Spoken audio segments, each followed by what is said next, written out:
Good morning, good morning, good morning on this briskly cold morning, ladies and gentlemen, boys and girls, AT aliens, 30 birds, Falcon land, Falcon members,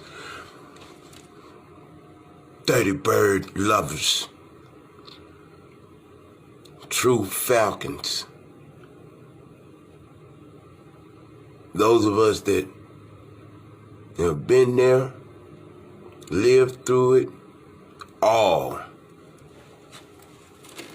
See, this is that Teaching Tuesday. Because obviously a lot of you that became a part of this flock somewhere around 99, 2000, that's when the epidemic started, that Vickitis. Yeah, y'all step on in. No, I ain't forgot. Haters, sit down, you might learn something. Because there's a misconception rolling around this little world of ours called the Atlanta Falcon fan base. There should have been two things on Sunday that jumped out to you on this game. Two.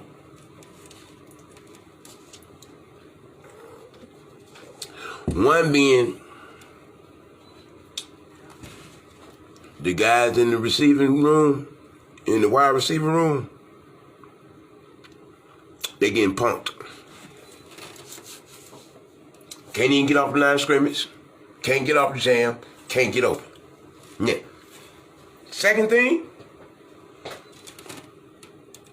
them Jacksonville Jaguar fans.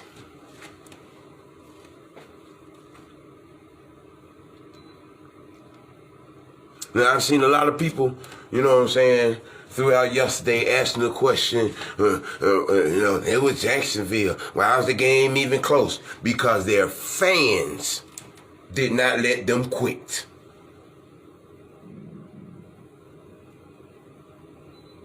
Let that sink in. Let that sink in. Their fans did not let them quit. They hadn't even kicked the ball off yet. And these people are at the top of their lungs. From before the kickoff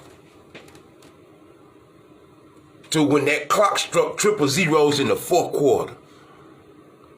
If people were, why was the game even close? That was at Jacksonville. You wouldn't know it was just a 2-8 Jacksonville by the fan base. You wouldn't know that.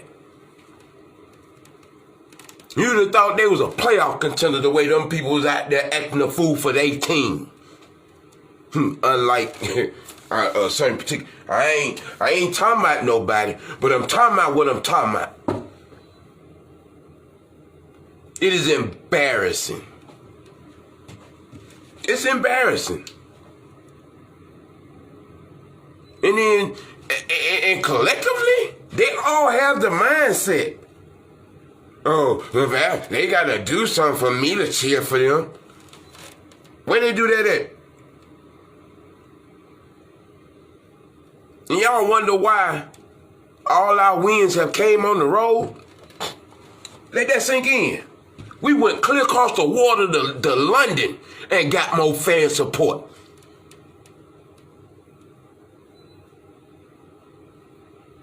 Let that sink in. We went clear across the ocean in another country and got more fan adulation than we do in our own home arena. And that is just sad. But then y'all calling card B. I got a PSL. I'm a season ticket. What you do with the season ticket besides sell it to the opposing fan base? Because you ain't using it. Game started at 1 o'clock. You pulling in there at 1:30, quarter to 2. And then you go in there, you don't even go into the arena. You walk around, you shop, you eat, you drink, take selfies, everything except support this team.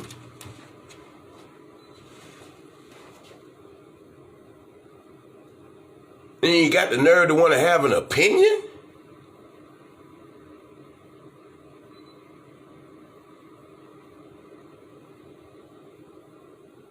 When half y'all asses can't even spell football without putting a V-I-C-K in it.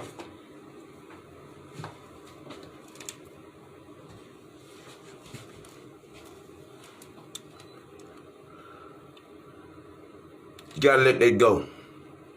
I've been saying it, and I'm gonna keep saying it. To the Atlanta Falcons fan base, African American community, you won't get no reparations. You won't get your 40 acres and a mule by campaigning for a black quarterback in here. Michael screwed that all the way up. That will never happen again. Never. And to all those of you that run around here questioning Arthur Blank's business acumen, tell you something, that man has forgot about more business than most of you gonna ever do business in your life.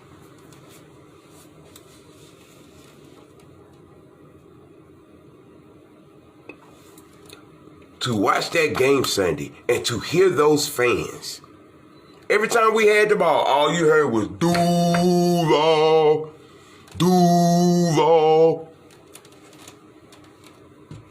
And I was watching the game on my phone on Yahoo Sports and could hear it just as clear.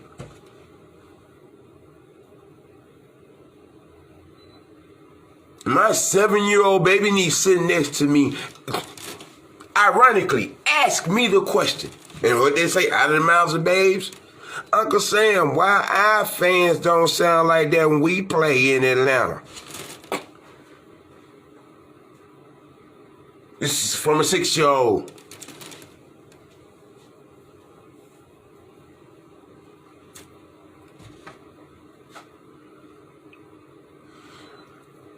If you ain't all the way in as a 12th man, you ain't a fan and you ain't a part of this team. Because being a fan, that's what you are. You're a part of this team. Your yelling and screaming and acting a fool out there is motivation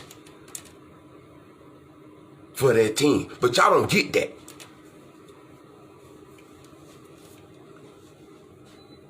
Y'all spent the better part of the last 12 to 15 years bitching, moaning, complaining. Oh. And some of you actually thought we only drafted Matt Ryan to hold the position until Vic got out of jail. Not.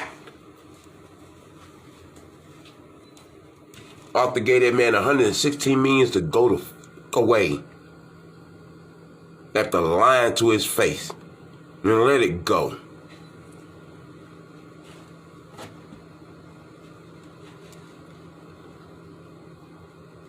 Games like Sunday,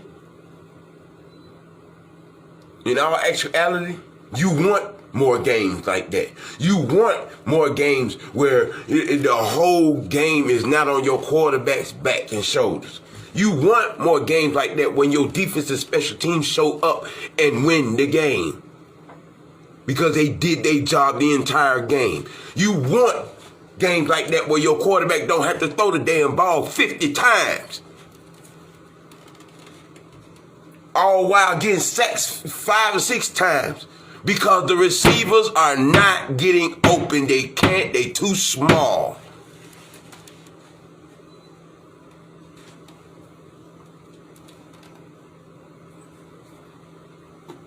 It ain't rocket science, people. It ain't.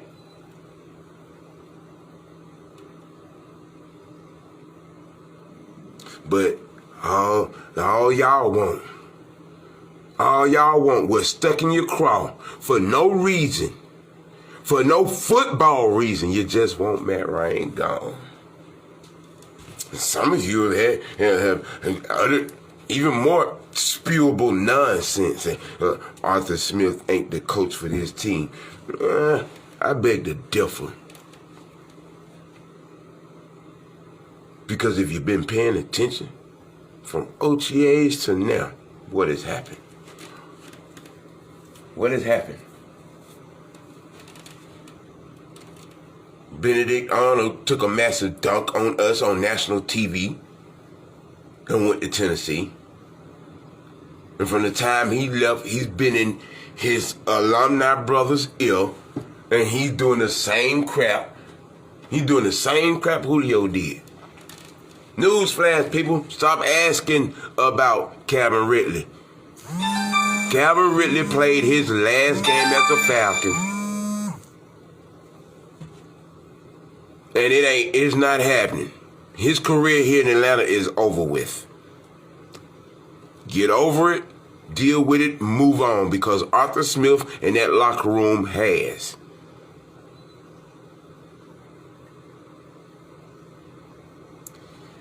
Like I said, it's not rocket science. If you watch that game Sunday, the two things that should have stuck out to y'all was that crowd and our receivers not being able to get open. You know why you think Matt had the ball back there 5, 6, 7 seconds? The offensive line did his job. He had pocket plenty time to throw. I guess you're going to say, well, why didn't he run? Duh, were you not watching the game? Just like the 3 previous games, teams have been spying Matt because of all that running he was doing earlier. But then y'all don't think like that. Y'all just sit back and y'all watch and then look for reason to complain. He told you he was washed up. He ain't even put up 200 yards throwing the ball. Didn't have to because we ran the ball, idiots. You see what a run game would do for you? You see what a run game would do for you? You eat clock. You eat yards. You shorten the game, limit the opposing team's possessions. What up, Chris? I mean, it's crazy. It's asinine. But then, like I said, all this venom, it has nothing to do with football. Y'all just want this man gone because you want a mobile quarterback in him. Well, ladies and gentlemen, another news flash, breaking news. These so-called mobile quarterbacks that y'all been wanting and wishing and praying for, a lot of them been struggling this year.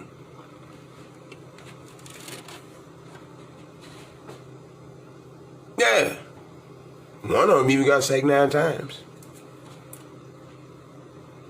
Just saying. Got to use your mind's eye, including your both eyes. Common sense, ladies and gentlemen.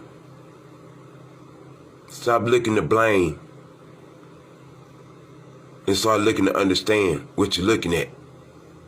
Understand what you're watching. I'm only giving you good info. I'm giving you truth. I'm giving you facts. It's not a surface narrative. It's not a narrative, period. It is reality.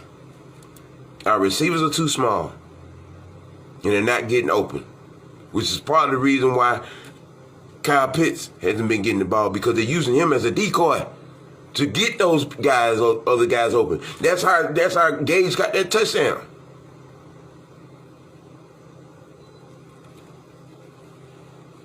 Moving on, people. We got them Bucks. And they limping in through this gap too. They could be got too. We run the ball, play good D, watch what happens. Keep it dirty. Keep it ATL. Keep it Falcons. Y'all be blessed, people.